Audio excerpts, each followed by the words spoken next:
get a box of supplies. And then I'm going to show you how to just prepare the electrodes for the electrolysis of water.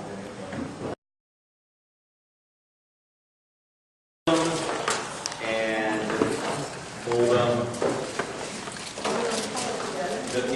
Each one separately, yeah. And fold them. You're just going to fold them over again and again and again. Lengthwise, yeah, the longest way, and then doesn't matter until you get 2 of these.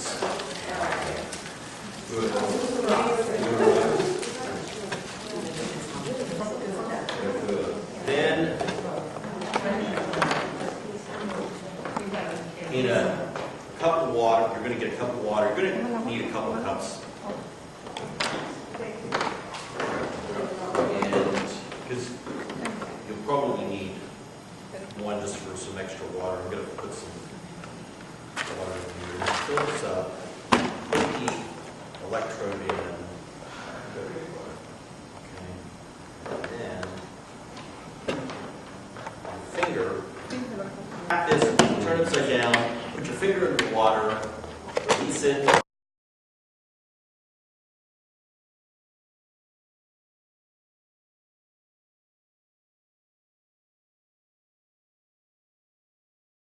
Okay, so here's what I want you to do. I've got this water. I also have some salt over here. I have in your box a scale. Here's a scale. And I want everybody to do a different experiment, and everybody decide on whether you're going to do no salt, a little salt, a lot of salt, and you're going to find out how long it takes to collect a test tube of either oxygen or hydrogen, whichever gets there first. Okay? Of course, we've got the first thing of trying to determine which test tube will have the oxygen and which test tube will have the hydrogen. We're gonna do electrolysis of water, and we're gonna see who can most efficiently get the products of electrolysis of water. And I've got all the supplies here. Okay, does anybody know what electrolysis of water is? Yes. It's the movement of electrons from one place to another. Okay, and what's the result of this? Separate the hydrogen and oxygen. Okay, so the one thing is we're going to separate hydrogen and oxygen from water. Now, I want to know, that's okay, that's okay. We're going to separate, oh, you're probably like, I think it's like when you do these, matches? Okay. Right. Oh yeah, well we're going to do something. Yeah. We're going to blow something up. So the thing is, we want to separate oxygen and hydrogen. You're going to have to figure out in the test tubes which tube is hydrogen and which tube is oxygen, and why it is the case. I've got, all right.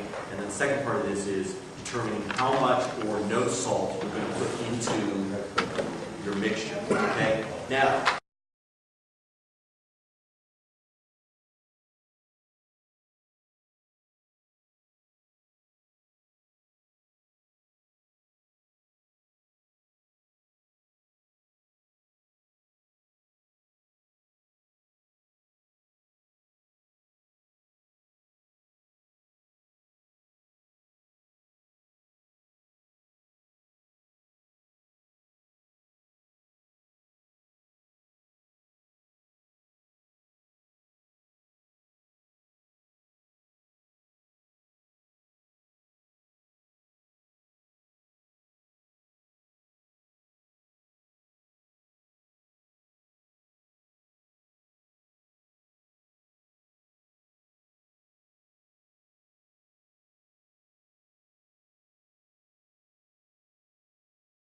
First of all, tell me what you did. What happened? Sort of give me your observations.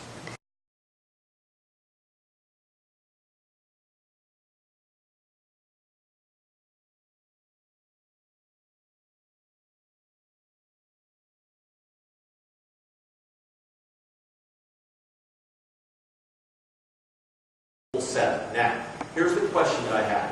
We're going to do electrolysis of water.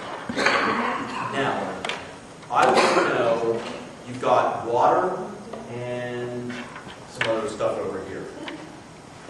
Does pure water conduct electricity? Why?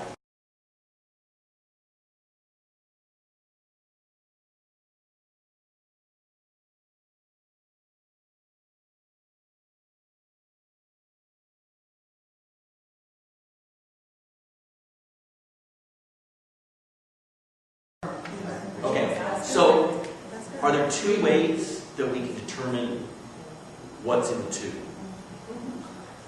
So the one way is that we can look at the terminal. If it's positive, it's collecting the oxygen. If it's negative, it's collecting the hydrogen. Or we can visually inspect the tube, and whichever tube is filled first, essentially, in other words, it'll be almost all the way filled with one gas. The other tube will be about halfway filled. So that means the hydrogen is the full tube, and the half full one is the oxygen. Okay? And something to ignite it, spark, heat source, and then what else? Oxygen. And then it's something to burn. And then that's fuel source. And then a medium? No. Yeah, you can't have it in a vacuum. I guess that would be the source also. So what do you need? I know it's a fire starter. Air? No. Oxygen? No. You don't always need oxygen. You need air? Okay, so I don't know. Okay. So you need three things essentially for combustion to take place. You do need oxygen. So you need hydrogen. You need something to burn, you need heat source, and you And you need need oxygen. need oxygen. Okay, so let me ask you, I have a question. I'm going to be an astronaut. I'm going to go to Jupiter. Because Jupiter is mostly hydrogen and helium. Yes, it is. Okay? So I'm going to go there. I'm going to go into the atmosphere. I'm going to take a match. No. Will it explode? No. Why? Here's the deal. The space shuttle, the space station, they need to have oxygen in space. So the question is, well, first of all, how do we get this pure oxygen? And then also, the oxygen used for for powering things on board the space station that we'll talk about in a second. So I've got about how much breathing air do we have in here? Not much. About a second, maybe not even that. All right, so if we try to take this to the space station, this would be difficult. What's the other They problem? might not let you on. No, I would definitely stop it.